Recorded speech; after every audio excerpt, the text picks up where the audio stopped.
to another edition of Movies That Move We. Today, we are talking about August Wilson's Fences. Last week we did the piano lesson.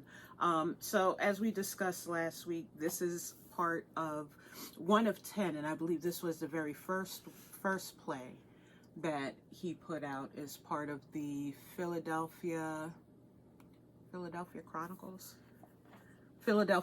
Pittsburgh cycle. My God, how did I get Philadelphia? I'm looking at her. That's the problem. Long story. If you're from Philly, you understand. So anyway, it's part of the Pittsburgh cycle. And what that is, it's a span of 100 years, literally the 1900s, where he tells different stories, decade by decade, about the Black experience. And so in Fences, we meet the Maxson family. And before I get too deep into that, this play has been done how many times? And some great actors have played the role, for example, of Troy Maxson, Denzel Washington. As a matter of fact, this whole cast, with the exception of the two youngest, was in the 2010 version of the play. Prior to that, and I have it right here, I can tell you, James Earl Jones played the role of Troy. Ray Arana was Jim Bono. Rose was played by Mary Alice. Lyons was played by Charles Brown. Gabriel by Frankie Faison. Corey was played by Courtney B. Vance. And Raynell was played by Karima Miller. And this was in 1983. The 1987 version of the play, which was at the 46th Street Theater. So there have been a lot of awesome Black actors who have played this role. Again, like we discussed last week, Denzel Washington has made it his mission to do all 10 of August Wilson's plays on film. Totally here for it. So far we got Ma Rainey's, we got Fences, and we got the piano lesson. So I'm looking forward to the rest of this series. And they did the piano lesson last year, right? Yeah, no, okay. It came out in November. This came out in 2016, the film. So let's dig into it. I mentioned the whole cast. Troy was played by Denzel Washington. He's the patriarch of the family. Rose is his wife, played by Viola Davis. Corey Maxson, the youngest son, of course, was not in the original play. It's played by Giovanna Depo. Jim Bono was played by Stephen McKinley Henderson. Lyons was played by Russell Hornsby. Gabriel, I've pronounced this man's name wrong for years. It's Michael T. Williams. I've always said McKelty, I apologize, but Michael T. Williams. And the very youngest member of the cast, Sanaya Sidney. So those are your main cast. Much like the play, most of this takes place in the house. They did extend, out a little bit to show Troy and his best friend Bono on the job as trash collectors, honest days living. And I think there was just one scene where they were in a bar towards the end. But for the most part, this took place at the Maxson's house and in their backyard. And we're going to get into the Fences, because at first when I was watching this, I was like, okay, I still don't understand what the fence has to do with a darn thing. And it was Bono that made a statement about the purpose of Fences. So let's get into it. You and I talked about this being a patriarchal story, but the thing that August Wilson doesn't ignore, and we saw this in the piano lesson, he doesn't ignore the woman's roles, the woman's feelings. You know, he gets it. Mm-hmm. He gets it. But I'll let you start off talking about these 4 generations, like Troy's father, Troy on down the line. Yeah, so honestly, Troy in general, he's this very talkative, kind of rambles a lot. He is very kind of just in your face personality. Like when you meet him, he has a story for everything. He's always telling you about past times. He tells you about how he's the head of his household. He's the man. He's taking care of what he needs to take care of. Even though he's not in the place he wants to be in life, you know, he's taking care of his family. He's responsible. Yeah. And what I noticed about that was usually when someone is doing all of that, they're overcompensating for something else that they feel like they're not measuring up to. And in the movie, we kind of hear a lot of baseball terminology from Troy, because once upon a time he was really, really good at baseball. He almost, I think, made it to the major leagues. Yeah, he played for the Negro Leagues and was one of the best in the Negro Leagues. And then by the time Major League Baseball started accepting black players, he was considered too old. He was 40. Mm-hmm. And so he has some bitterness around that. Yeah, so it's kind of like, because he felt like that he wasn't chosen in the thing that he loved or was passionate about, something that could have honestly like took him to the next level financially, lifestyle wise. Like, he would have been able to take care of his family a lot easier than he is now. A lot of his actions are very much like, I'm trying to kind of cope with not making it. I'm trying to deal with the fact that I don't feel like I measure up. Mm-hmm. So he's doing a lot of talking. He's doing a lot of, I'm the man, I'm this, I'm that. And I kind of was like, I wonder where this is stemming from. Because usually when somebody behaves like that, it's trickling down the line from one family member to another. Mm-hmm. So he tells a story to his oldest son and his friend Bono about his dad. And basically his dad was very much, I guess, dedicated to his work. He was, a sharecropper? Yeah, he was a sharecropper. So he told him all he cared about was the land. All he cared about was sharecropping. And when he came home, you know, dinner was put on the table. He ate before everybody else. Once he was done eating, we got his scraps.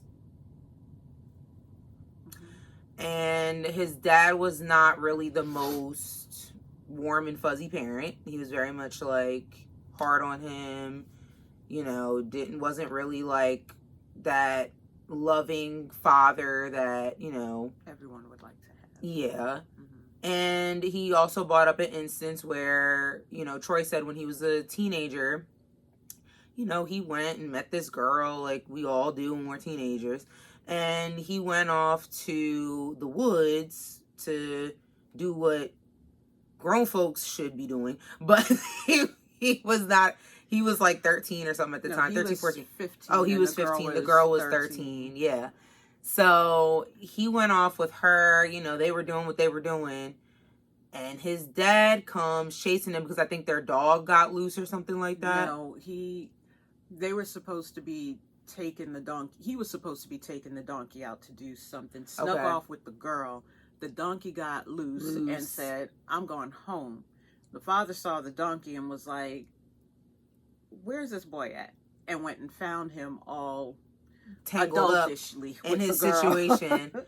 But when, you know, they ended up kind of having a quarrel or whatever, and he's thinking, oh, he's coming to get me. Like, he's mad at me. He's going to beat my behind, whatever. The dad was trying to get with the young girl. He was trying to mess with her. And at that moment, Troy... and you'll hear him in the film talk about 3 strikes. Because, again, he talks in baseball terminology. Yeah. He said that was his dad's 3rd strikeout. And he, I guess, fought him, whatever. His dad laid him out. One of his eyes closed shut. and he just laid there, and his dad was like, he went off and basically told him, like, don't come back home, whatever, and he just laid there. Well, and then actually, he said he thought he was blind when he finally woke up. Okay. He thought he was blind because both his eyes were shut. Yeah. So after that, he said, all right, well, I'm going to live my life and do what I need to do. He ended up leaving home, meeting his first baby mom or wife, maybe. I don't think they were married. I think they just had a kid together. Because remember, he got a lot. Okay, so anyway, so basically, like, he met his first baby mom. And, you know, he thought, okay, like, I'm going to take care of them, do what I got to do. But he realized how hard it is out here for a black man in that time period to make decent money to take care of his family. So he started robbing people. And that was down south. So in the area where his dad was sharecropping, he was trying to carve out a life. And his father was struggling to do that because every time he brought in those crops, oh, you owe for this, you owe for that. And so he understood already how hard it was, but now he's got a woman and a kid. Yeah. So he resorted to robbing people. And in this particular robbery, he ended up killing the person that he was robbing. And he ended up getting 15 years for that. During that time while he was locked up, of course, first baby mom had to take care of Lyons, which is his oldest son. He wasn't in the picture. Once he was released is when he kind of became more active in Lyons' life. And then he met his wife, his current wife now, Rose. And then they had Corey. And he is very much, even though I think we all take things from our parents and then try to weed out what we don't want to take and what we are, like things that we've just been conditioned with. He took the hard parts of his dad, but I think, you know, obviously the perversion and all of that, he did not take on in himself. But that work ethic and how harsh he was on raising his kids, it ended up kind of, history repeated itself because it was very much like him and Corey did not really see eye to eye. They were always arguing. He wanted to play football. His dad was like, no, because, you know, you're a black man. Yeah, you know, they'll try to sell you on this idea that you're going to be this big star, this big, you know, major league player, something like that, and then the rug will be pulled from under you or whatever. He didn't really understand that Corey was more interested in going to college. Yeah. And I think this is just me reading into the character maybe a bit more than is there, but I think that scared Troy because he's like, wait a minute, I want my kid to do better, but he can't do that much better than me. Yeah. You know, it was somewhere in his... It was a competition. Yeah, because he's all about the score and all of that stuff. And he's supposed to be the best. He's supposed to be the big man. And this little boy isn't going to outdo him in this lifetime. Yeah, so I just felt like, you know, it was a situation where the trauma that Troy had as a kid trickled onto the way he raised his kids in the future. And it was kind of unfortunate that he wasn't really there for Lyons. And there's a scene where Lyons, he comes to the house, he's saying hi to everybody, and he asks his dad for $10. Why are you always coming to my house asking for $10? And it's always on my payday. He gives him the money, but he gives him a hard time because, again, that's in his DNA at this point. This is in his nature because that's what he's been conditioned with. That's how he treats his children. Is like, nah, I got to preach at you. I got to tell you how many strikes you got. I got to tell you what you're doing wrong and what you need to do right. You're not measuring up. You're not measuring up. That made him feel, and that's why I said I feel like it was like a coping thing for him to ramble on like that and do all that preaching. It was like it made him feel bigger. Him taking so much space up in that house and in a room and how big his personality was. Even his wife said it. Like, you are just so big And it makes me feel so small because he's just this big personality, and he did it on purpose because when he was a child, he didn't feel big. Well, and that's it. He was trying to, in his own way, and we're seeing this with a certain orange person, where they're trying to measure up. They're trying to make a dead person proud. Yeah. You know, and their way of doing it is very abrasive. So it's like, And it ends up hurting people. Like, right. I have to show that I can rule my household with an iron fist the way my dad did, and I'm going to raise my kids to be better. And oh, look, I'm here in the big city. My dad never made it here. I'm in Pittsburgh, and I'm making this good money as a trash collector, and I got promoted from being the collector to the driver, and I can't even read. So I know I'm doing so much better, and I want my kids to do better than me, but just by a little bit, you know? And so that took its toll. And like you were saying, it becomes a generational thing.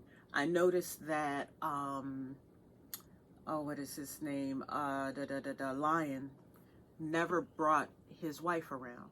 Yeah, and I noticed that too. He never brought his kids around. So it's like, you get me and that's it. He was a musician. But I was wondering, though, when I saw that, because I noticed, I was thinking the same exact thing when I was watching it, because I was like, they keep bringing up, like, they keep asking how his wife is doing. And I noticed Rose said, we haven't seen her in a little while. So it was like, they were seeing them at one point, but what happened where she's not coming around anymore? And his reasoning, Lion's reason was always, oh yeah, well, you know, she's working. You know, she's working. She don't have. I feel like something happened between her and the dad or something. Like, like they got into it or something. Like something was said. Mm-hmm. Because I noticed that too. Yeah. And again, I'm just going to make this little comment and then we can move on. But this is kind of why, for me, I wanted them to treat Fences a little bit more the way they treated Piano Lesson. Because Piano Lesson, even though these are plays, they are turned into movies. And with movies, similar to when you get a novel and you read it and it has all this detail and you can like envision it up here, when you're watching a movie, you want that same amount of detail and you want the visuals. Mm-hmm. So it's like, I'm watching it and yeah, a lot of it is happening in the house, similar to how it was done in the play. But I wish they kind of did do more flashbacks or like taking it a little bit further outside of the house. Maybe going to Lion's house and maybe him and his wife having a conversation about his visit to his dad's. Yeah, but I think to get her energy. They're trying to stick to that script. Yeah, I read this while I was watching the movie. I read the script while I was watching the movie, and with the exception of 2 or 3 spots, they didn't deviate from the script. So I think part of them doing this entire series on films, they're trying to maintain the purity. So to start adding in, well, what was the rift? They're imagining something that August Wilson didn't think was a key element of the story. He's telling you enough to let you know the wife ain't coming back over here. I'm just saying the same way. I know Fences was done before Piano Lesson, and I know with his son also kind of taking a big role in the production aspect of it with Piano Lesson. I hope whatever they do next, they keep that same energy, because he said that in I guess the documentary they did about, or not documentary, but what do they call that? Like a interview or there's interviews that they did afterward, after the Piano Lesson, where he said, I wanted to take it outside of the house so you get more perspective on certain situations, because in the play everything's in the house. There is no other things going on. I think the things that they took outside were things that were described in the house. So yes, it gave you more of a visual. They didn't describe what went wrong between his daughter-in-law and him. Because I'm telling so, look, I want to know what that fight was about. I wanted to know what the fight was about. Troy also ends up, as he's, being the man of his household, laying the law down and everything like that.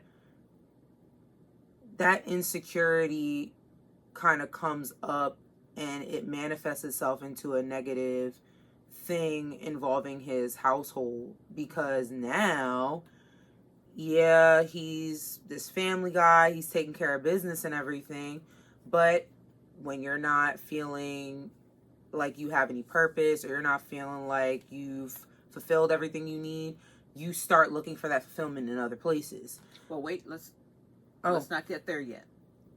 Well, the only reason I was saying that was because even that instance, when we get to it, I wanted to see snippets of that. Well, not even just the person, but like those situations. Okay, what made him feel this way? What made him feel this deeply? Because yeah, he's saying it and it's in the script, like he's saying how he feels about certain things, but when you actually see that interaction with those two individuals, it gets the audience a little bit more connected. Like, okay, maybe I can resonate or understand how he feels. Yeah. But it was hard to do that watching this, because I'm sitting here like, one, what are you doing? Mm-hmm. Because you were just so happy and jolly over here 5 seconds ago, and then now this happens. Yeah. So, yeah. Well, he didn't have a good example of relationship either. Remember, he said he had 11 siblings, and none of his stepmothers, his mother, didn't stay. They all ended up leaving and leaving the kids behind.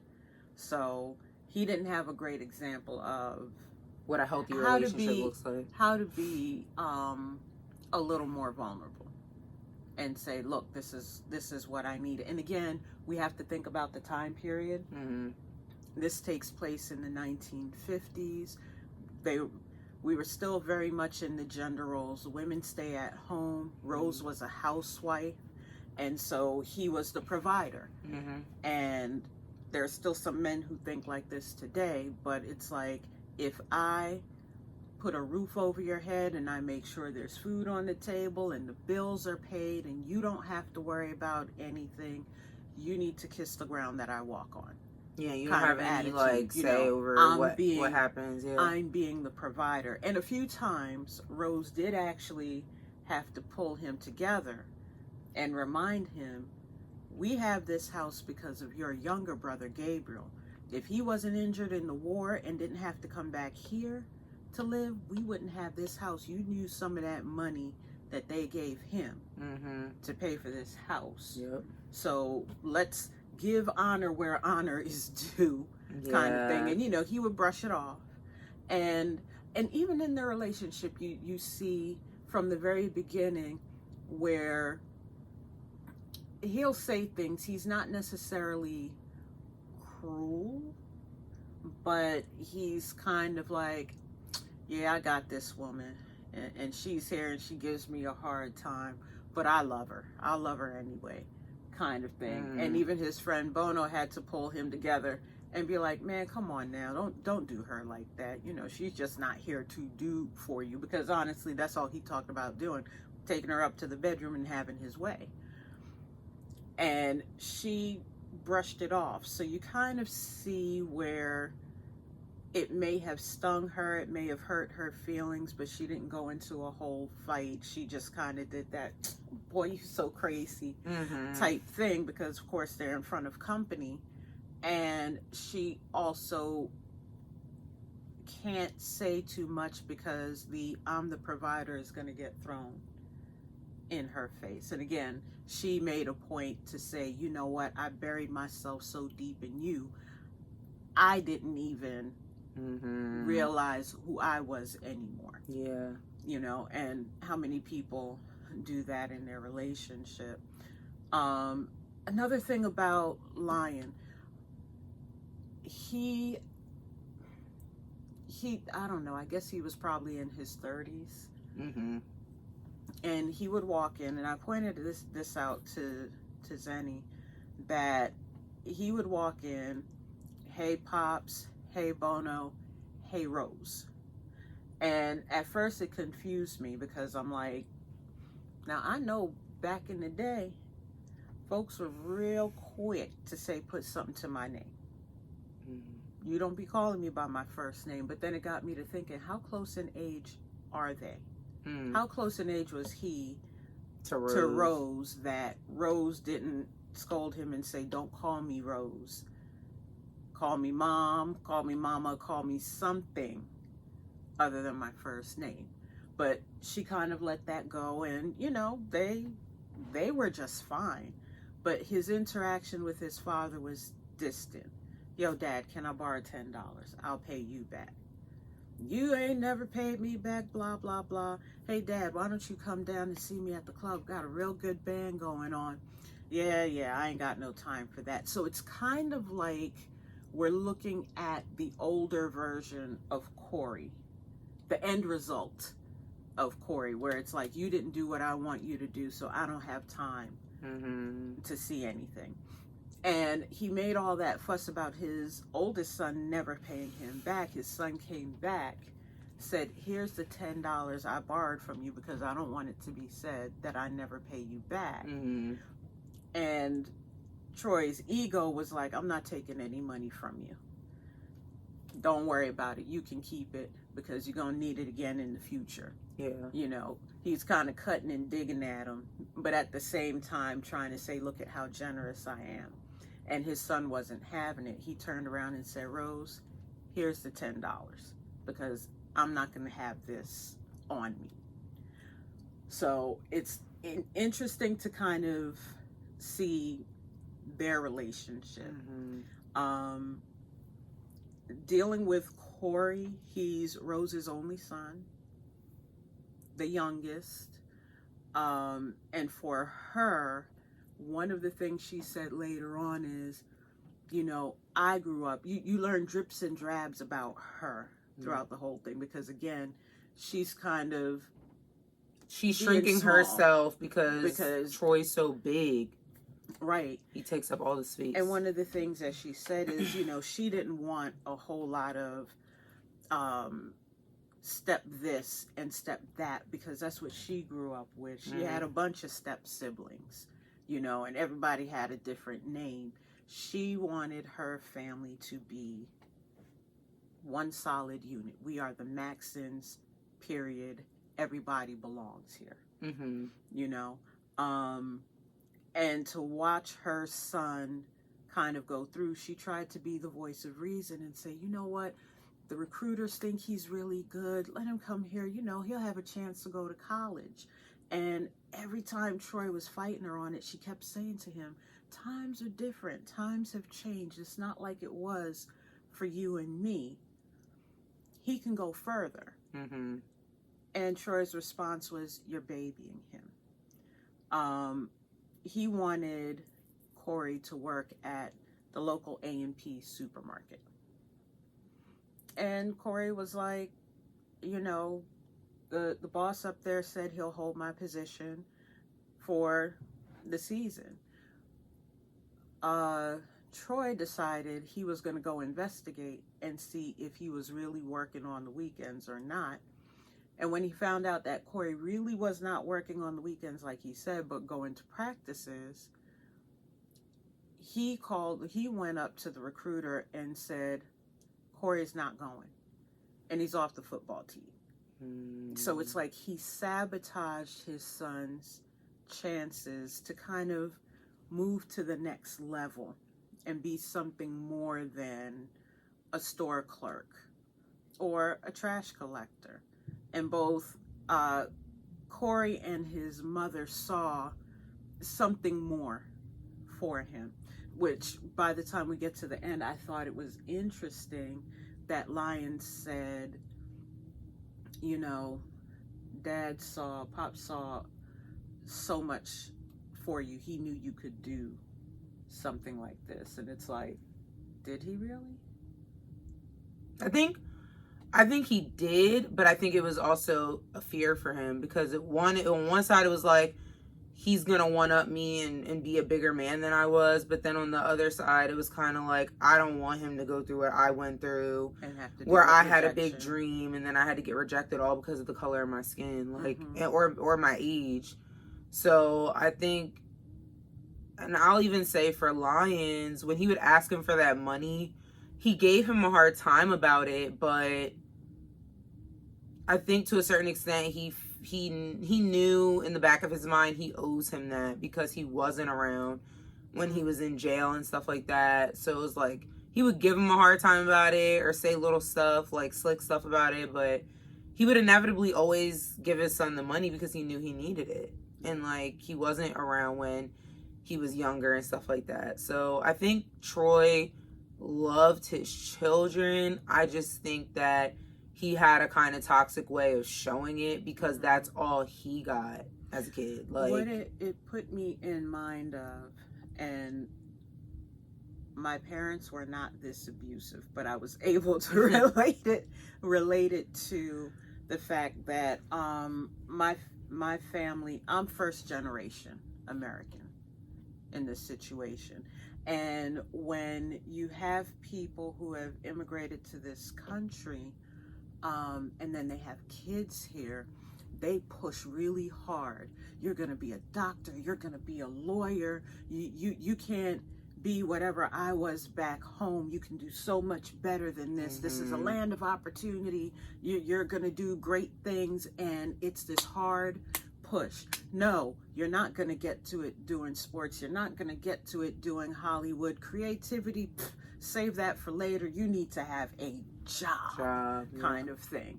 And my parents were kind of the same way, where it's like, and I was explaining to her, even when I was coming out of high school in the 90s, there was still somewhat of a thing with, gendered roles. Not saying there weren't women doctors and lawyers or anything like that, but there was still the thing of, if you could get a job in an office, you were doing really, really good. Mm-hmm. You were getting that pay. If you could go to college and get a job in the office, well, tag on, you on your way to being filthy rich. So it was kind of that whole energy of go to work, get a job, that Troy was pushing, was because getting a job in a building where people are giving you a paycheck for your hours was much better than what he saw his dad go through, where you work your fingers to the bone, and on the other end, when you're supposed to get paid, someone's taking money out of your pocket. So it was like, I want you to go to work and get a job, and that's what's gonna lift you up, even if it's A&P versus going to college and becoming an accountant later on down the line, or whatever it is Corey actually wanted to do. Gabriel, his older brother. So Gabriel was in World War II and was injured, ended up with a plate in his head, and he kind of runs through the neighborhood. Everyone accepts him as, he's a little messed up in the head, and you let him run down the street and talk about he's selling plums and peaches, and what he actually has in his basket that he's trying to sell is just scraps. But again, that idea of a work ethic comes into play, because in what good mind Gabriel still has left, he understands that I have to make my way. He was living with Troy and Rose, and at some point decided, I'm not living here anymore, and he went and rented a room from a nearby neighbor. And he was real proud. He was like, I got my own key. This key is not like anybody else's. And Rose was caring towards him. Every time he showed up, she was trying to feed him, because she talked to the neighbor and found out he wasn't really eating. He's running around the the neighborhood talking about he's chasing the hellhounds, you know, and that he died, and he went and saw St. Peter, and St. Peter told him that, you know, Gabriel was going to be the one to open the pearly gates. Mm-hmm. And he told his brother, he was like, Troy, I saw your name in the book. I saw your name for sure. I looked in the page and he showed me your name is in the book. And he goes, I know Rose and everybody else's name in there. I didn't see it real clear, but I know their name is in there too. But your name is definitely in the book. And when the time comes, I'm going to blow the horn and open the gate. Mm-hmm. And, you know, that was his conversation. He repeated most of the time. And so I pointed out to Zenny, I was like, when did he show up? Because he was in and out, and he had the moments where he would do his rambling, but he always seemed to show up when there was a conflict. Mm-hmm. And everybody kind of had to Dial stop their back. argument and be there to make sure that he was okay. Give him a little attention. Listen to what he was saying, even if they were like, he's not making any sense. Yeah. When he came around, Troy got quiet. You know, and Gabriel would walk in the room and go, uh-oh, Rose, he's mad with me. Troy is mad with me. Troy, are you mad with me? And Troy, that was the one person that Troy didn't rail against. Yeah. And I think part of it was because he knew that his brother was in a state where he didn't quite know what was going on. Mm-hmm. And two, he understood that his older brother paid his way for him to have that house. Yeah. And the furniture and things like that to put his family in. Whether he wanted to get mad about his brother's condition or tell his brother to snap out of it, get it together, get a job, whatever he would have railed at his sons about, he couldn't do it to Gabriel. Mm-mm. And so most of the time when Gabriel came in, he just kind of sat there and kind of looked at him. Mm-hmm. You know, so he was her favorite character throughout the whole thing. He was. 'Cause he was just so sweet. And like, anytime that I feel like he honestly, even though he has a mental condition, he was, I feel like, the most spiritually spiritually connected character out of everyone. You know, even though Troy did mention some things about, you know, he's met death before, and you know he's ready for whenever death comes, and he's gonna give him a good fight and all that. Mm-hmm. I feel like Gabriel was the most spiritually connected, and even a part of me, I know a lot of people probably don't agree with this theory, but the whole idea of reincarnation, or when we are near death, we sometimes will experience the afterlife in a portion and be brought back to life and all that. A part of me, when I'm watching it, I'm like, I wonder if he really did see God, if he did see heaven. And when God brought him back, it's like that's all he remembers. Mm-hmm. So that's why he keeps talking about it. Yeah.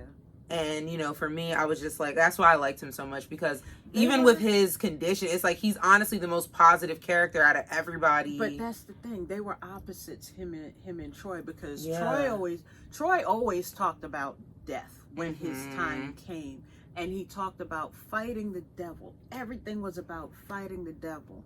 You know, there was a point where he was hollering out the window, his third strike, where he was like, "Oh, you're coming for me. Well, here I am. When you get here, I'm gonna knock you out to the end field," or whatever the baseball terminology was.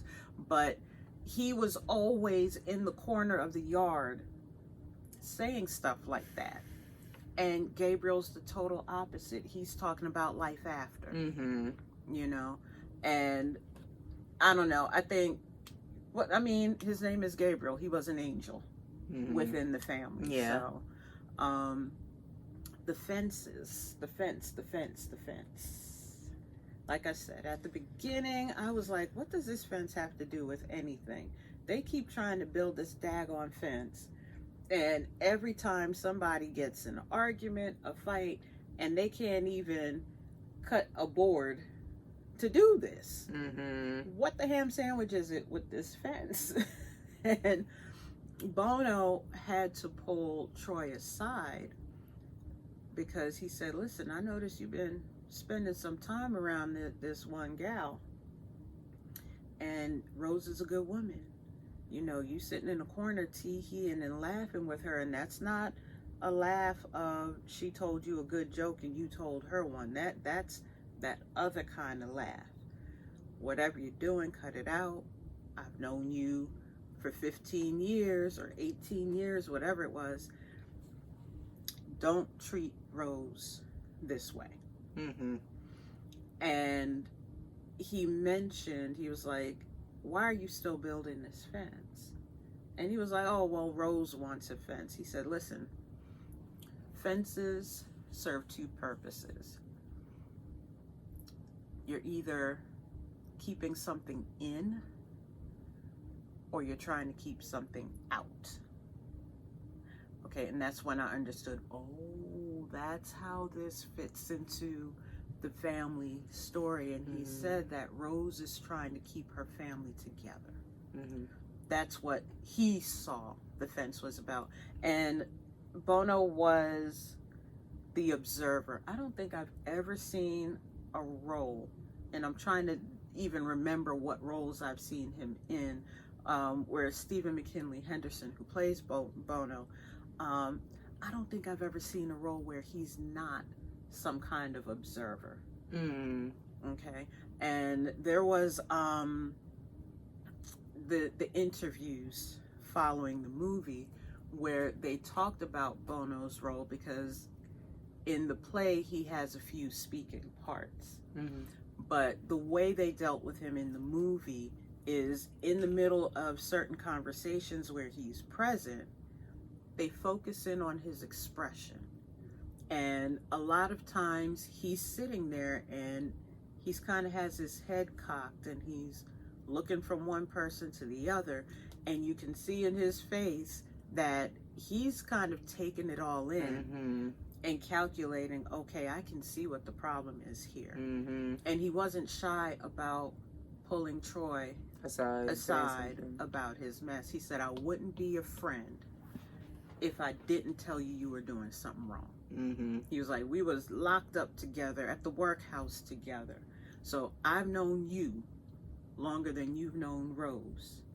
That's a good woman. Don't treat her. Don't mess it up. Yeah. He messed it up, y'all. He messed it up. She wants to fight the man. I'm like, this would have been a good point to break out the hot grits, but that's not how it went down. You know, and that's when the truth really came out, when Troy had to come home and tell his wife, yeah, I'm going to be a dad. And that's when she pointed out, she was like, you always say that you give, you take as much as you give. You know, you come in here and you talk about all of these things that you've done, but I'm sitting here doing it with you. You're not doing this alone, you know? And she was like, why? And he was like, well, when I'm with her, I can be myself.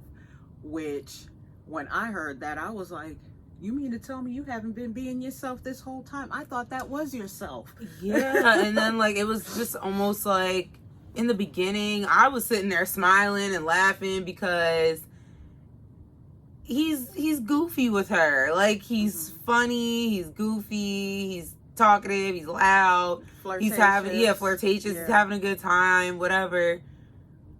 And then for this to happen, I was like, and for that to be his reason, it's like, well, what was? It's deeper. It's so much deeper, and it's deep to the point of, I don't even think it had anything to do with her. It has everything to do with the fact that he doesn't feel like he measures up. He pointed it out. He actually voiced it when talking about his father. he said he thinks his father acted the way he did because he felt trapped. Fences hold things in. And she was doing that. That Bono said she's trying to keep everything in. And Troy, even though he's the one building the fence for her, somewhere along the line he feels trapped. Like he couldn't achieve his dream.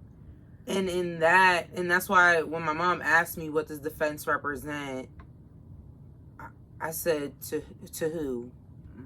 Because it means two different things to both characters. For her, characters. Well, yeah. For her, it was definitely, I'm trying to use this fence as protection. I want to protect my family. I want to keep everything the same. I want to keep everything consistent. I want us to be safe. I want us to be happy. She wants to break the generational step this, step that. Him, it's more of, I'm trying to keep bad stuff from coming in. He's always in the defense. Down to when he's ranting the way he is, it's very much like he's always in a defensive stance. With his son, he's in a defensive stance. With his wife, he done came home and told her that he cheated on her and is having a baby with somebody else, and fixed his mouth to say, I don't take, I give. What are you talking about? It's like he has no sense of even accountability because he's always in the defensive. He always feels like I have to protect myself from something. And he kind of brought it up. You know, he's fearful of the inevitable, which is death. But I think also in that, I think he was kind of like, it sounds so weird. He kept talking about the devil and everything. He's trying to get the devil out, all that. But I really think it was like a thing of when we are put on this earth, we have purpose and we leave a legacy behind. I think for him, he felt like I didn't leave no legacy or anything like that, really. And at least for him, it felt like that. He didn't leave a legacy behind, so he had to protect himself from this thing that he's calling death, and I got to fight him and all this other stuff. I just feel like there's so many layers to it. It's not even just that cut and dry. Yeah. And him meeting this woman, I think it was like, yeah, he's saying that, you know, she makes him feel good and all of that, but it's all an escape from reality. You know, even when he's telling these stories, it's just like he's kind of trying to escape the reality of what's truly deep down inside hurting him or making him really, and of course in that time they weren't calling it depression, but I mean the dude is depressed, but he's trying to make it seem like he's all good and there's nothing wrong, but that's inevitably what it was. Like, so yeah, I think for me watching it, defense meant different things to different people. Right. And once again, in that conversation that he had with Rose when he told her about it, he had the audacity to, when she asked, well, are you going to stay with her? He told her, yeah, I'm going to stay with her. But I'm staying here too. And she was like, you got to go. Then go be with her. If she's doing something more for you than me, then you need to go over there. Tee giggle and have all your fun over there. And he was like, this is my house. I paid for it. Well, then, you know. I'm and sorry. And again, what she did in that moment was she played small. Yeah, she played small, and she was like, all right, you can stay, but you don't have a woman anymore, basically. When he brought the baby home because the mother died, passed away, yeah. He brought the baby home and he's coming in the house. Look, he's in a humbling position. And he's all, you can see, I will say Denzel Washington does a really good job acting in general, but the way that he can really embody the emotion of the character and everything like that is great, because when he came in with this baby without him saying anything, you felt the energy. Oh, here he comes. he about to try to and baby, he couldn't even baby, please, her. Can you help me take care of this baby?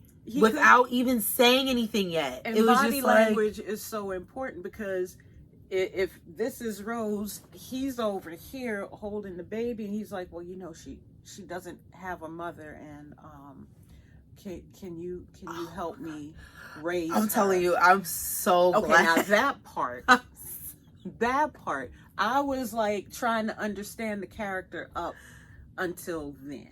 Okay, I was understanding Rose up until then. When he brought the baby home, I'm literally sitting here watching, going, didn't that girl have a family? I'm fuming. I'm literally fuming. How come her people aren't raising this baby? And I was sitting there like when he bought the baby home and he said, she's perfectly innocent and she don't got nothing to do with this. She said the same thing. said, okay, what are you telling me that for? Like, and he went outside and he's talking to the baby, but talking to Rose the same. I'm just sitting here like, in this day and age, this would have never went down like that. I'm just telling you that right now. In this day and age, the only reason that it somewhat flew in that time period is because people stayed together. And women, unfortunately, in that time felt like, if he's taking care of house and home and all that, or, well, not house and home, but if he's taking care of the bills and providing and all of that, I might as well stick beside him and put up with whatever comes with it, if that makes sense. Remember, we're talking about 1950. So for a woman to have a bank account, a man's name had to be on it. She didn't have any other leverage. Yeah, like she didn't have any other options. Even if she was going to go out and do laundry or anything like that, she didn't have any options. It's not like today where if your man tiptoes around on you, you can go to the court and say, I want everything he owns. And I'm moving out on my own on top of it. It was a real different time, and women didn't stay because they necessarily wanted to. They stayed because where am I gonna go? And look, a lot of stories that you hear where women were abused that time or whatever, that's why they would do stuff like poison their husbands and stuff like that. So even if they weren't happy in that situation, they could still somewhat benefit, if that makes sense. Yeah. Like, killing him off is easier than trying to up and leave, because if I up and leave, I'm not going to have anything. If he dies and I'm the wife, I still get the house, I still get the money, and I can take care of, I can take care of the kids, I can do what I need to do. But women were very much trapped in that period of time, and unfortunately, I feel like Rose, the thing I liked about it was she accepted the baby. She said, I will help you take care of this baby. This baby will have a mother because, like you said, she's innocent. She has nothing to do with what her father did wrong. But you gonna be a womanless man. I'm not dealing with you no more. Like, we can live in this house together because it's your house, whatever. I'll take care of your child because we're all family. You're right. But as far as me and you are concerned, we are not a thing. Don't ask me where I'm going. Don't ask me how long I'm going to be there. Don't ask me who I'm with, because at the end of the day, you're not my man. I'm not your woman. And that, I was like, thank God, because the whole time I'm watching it, I am fuming. As much as she was playing small, it didn't diminish her strength. No. And I'm talking about before. Yeah, even before. No, because she stood up to him and she told him about himself. But yeah, like, even in that time period, I felt like, even though she expressed that she felt small, she was very powerful. She was very strong. Because a lot of women either would have did one or two things in that time period, I'm saying. They would have either just dealt with it and just not said anything and still been married, still probably having sex with the man, everything else. Other women, like I said, probably would have poisoned his behind in the middle of the night. And sent the baby off to the other family. Because I was wondering the same thing. I'm like, so this girl ain't had no family to help raise the... Not to say that, she shouldn't have been with them, but I'm just saying, like, where are they at? Are they gonna help? Like, why are you coming on my doorstep asking me to raise this child? She don't got a grandparent, she don't got no aunties, nothing. I was fuming watching this movie towards that. Wait. When she told him that the baby was born because she's the one who answered the phone when the hospital called. Yeah. I was upset about his reaction because, okay, I was fine with the I got to get up and go see her. I was a little ticked off with that, but I get it. The woman you done laid down with had a baby. You probably should get up and go see her. When his wife said she's dead, this man almost passed out. I'm like,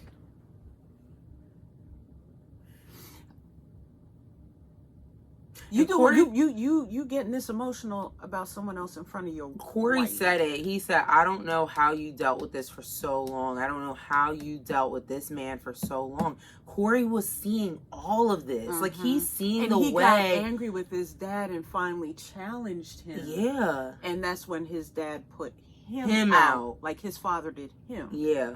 Okay? So when Corey came back, I'm not going to lie. He showed up at the door in his military uniform, and I was like, "Oh, he's a grown man." I'm like, okay, I know he's acting, but he's wearing that uniform like he's really done this. Was he in ROTC in high school or something? What is happening? But he showed up, and without Corey saying a word, he walked into the house. I mean, he never really came out of military pose. He took his hat off when he came in. He held his hat in the official way. When he was talking to family, he had his hands behind him. Just everything he did was very structured, but it was also, I didn't get to my dream one way, but I found a purpose. I found a purpose, and I'm still doing better than my dad expected, or led me to believe that he expected. And his older brother said to him, Dad always knew you could do better. When he said it, when I saw it, I was like, no, that man didn't think that. While we were talking, I was like, okay, that could be taken two ways. He knew you could do better, and the quiet part was than him.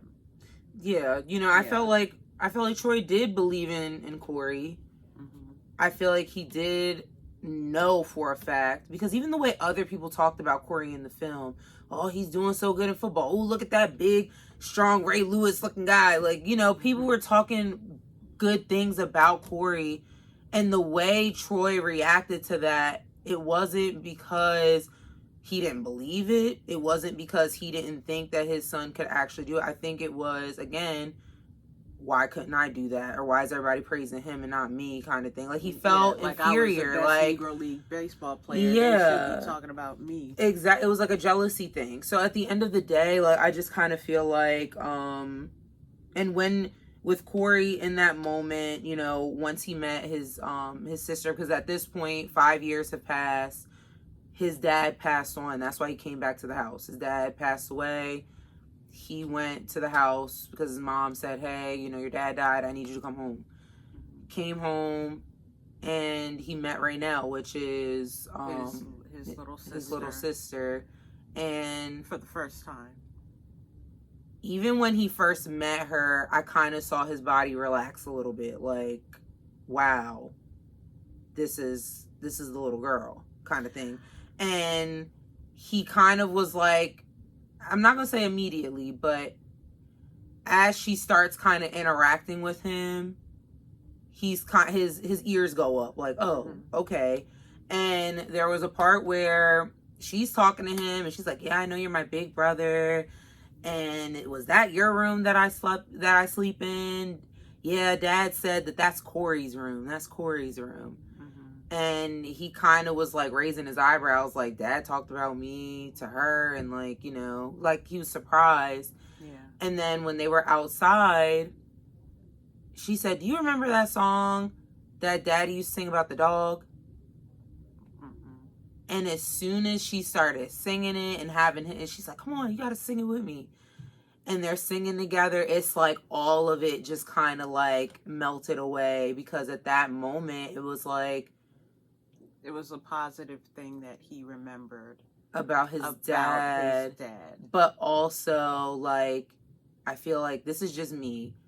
Without it being really structured that way or talked about in the movie, because again, they're not diving into details about what ends up happening with Raynell and Corey's relationship. But I feel like it was kind of an opening, and it was also closure, because Corey already went in like, look, like, I'm not going to this dude's funeral. We weren't on good terms. Well, you know, I'm going to say this. I feel like Corey came to respect his mom. I don't think he did not come in like, I'm paying respects to my dad, really, because he didn't get along with his dad.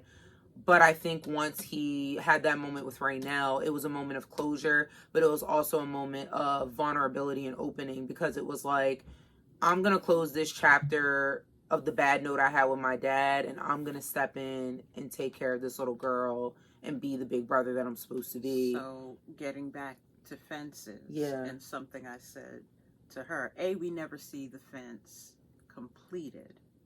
But the other thing that I said to her was, fences have gates.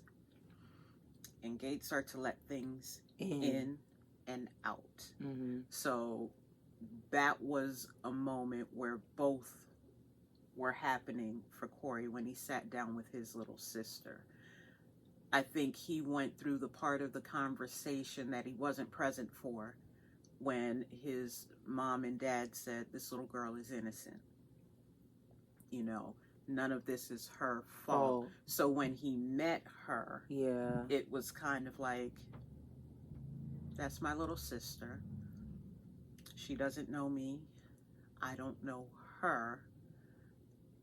How deeply do I engage with this? Because that's my dad's third strike standing right there. But again, once they started singing together, that gate opened for him, and he found a place where he could let her in and be a protector, again, that fence for her. So I think, and this is what I'm enjoying about August Wilson's plays. Like I said, I haven't delved into his stuff before now. I've had the book sitting on my shelf for how long?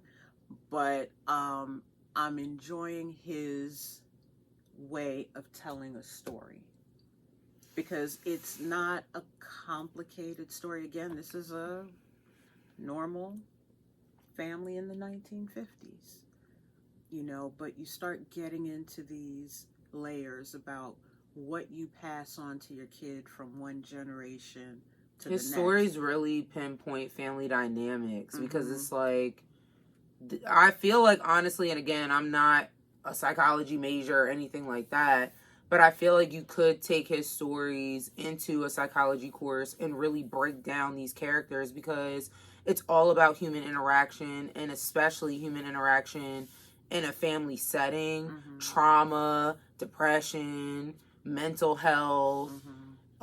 We talked about his dad and stuff like that, the pedophilia thing or whatever. It's like, there's so many layers, and you can get so deep into not only the story but the characters. Psychologically, it's just kind of like, I don't know, I feel like he does a good job with telling the story, but also kind of opening up that conversation to the family dynamic, because when he and I notice when he starts these movies, or not movies, but the plays, when they start out, it's very jovial, like, oh, okay, this family, they're tight knit, they're joking with each other, they're picking fun at each other, and then as it goes on, as it goes on, it's like, oh wait, that happened, or they going through that with each other. Like, it's like, because honestly, that's how we look at relationships in general. We'll see the surface level of two individuals or a family or whatever, and think, oh yeah, their goals, they're good, like they're happy, da da da da. As you start peeling it back, though, it's like, oh, there's like deeper stuff going on there. And before we wrap up, the last thing I'm going to say, I found myself going, all right, is Troy the bad guy in the story? Excuse me. And I had to say no. Mm-hmm. He's the troubled guy. Yeah. In the story. And did he know better? Maybe on some things. And I'm talking about as far as how he related to his sons, how he related to his wife. Did he know better? I don't know. I think, my opinion, I think for the most part he didn't. Mm-hmm. He didn't know any other way because that's how he was groomed basically to be, or that's how he grew up or conditioned to be. That's how he was raised, and those are the conditions he was raised under, not just in the household, but in the community. But I feel like the one thing I will say is I feel like since we're talking about like family dynamics and cycles and like breaking cycles, I kind of feel like Troy's death inevitably broke a cycle with the next generation. Right. It was starting with Corey pretty much, because even his oldest son, it was kind of like he was still dealing with a lot of traumas and things of that nature, where he was kind of trying to work things out or kind of trying to better himself, but he didn't really get over the hump the same way I feel like Corey did and can continue to do. Mm-hmm. I feel like Corey really, even though he didn't make it with the football dream, going into the military and doing what he did is kind of like it opens up so many more possibilities. And then him also being there for his little sister, it also kind of like creates that bond that could break the major cycle of this unhealthy dynamic that they've had previously. And I think Troy passing away kind of like helped open that up. Like, right. And Raynell is, I feel like, the symbol of breaking that cycle, because here it is, it's man after man after man after man in this family that's dealing with it, and she's the first girl, which means things had to change. Shift, yeah. So anyway, I think we done talked enough. We're at an hour and 8 minutes. We said to each other, "Oh, we can get this done in 30 minutes." Well, no way. But anyway, thank you for joining us as we discussed Fences. Next week, we are going to be talking about To Be Young, Gifted, and Black by Lorraine Hansberry. And we're doing the original version, because up in here, no Diddy. So we are we are going to do the original black and white version. I believe Sidney Poitier was in that one. I believe he was in that one. But next week we'll be doing that. In the meantime, follow us on Facebook at Movies That Move We. We are also on YouTube. Our playlist is Movies That Move We. And you can follow me on the Spill app, and also fan base. Look for Nikay Writes. That's NIKEWRITES. I post when we have the next episode coming up on each one of those platforms. So until then, like, share, follow, comment. Tell us what you think about this film, what you think about past films. Talk to us. We love to talk back. And until next week, bye. Bye.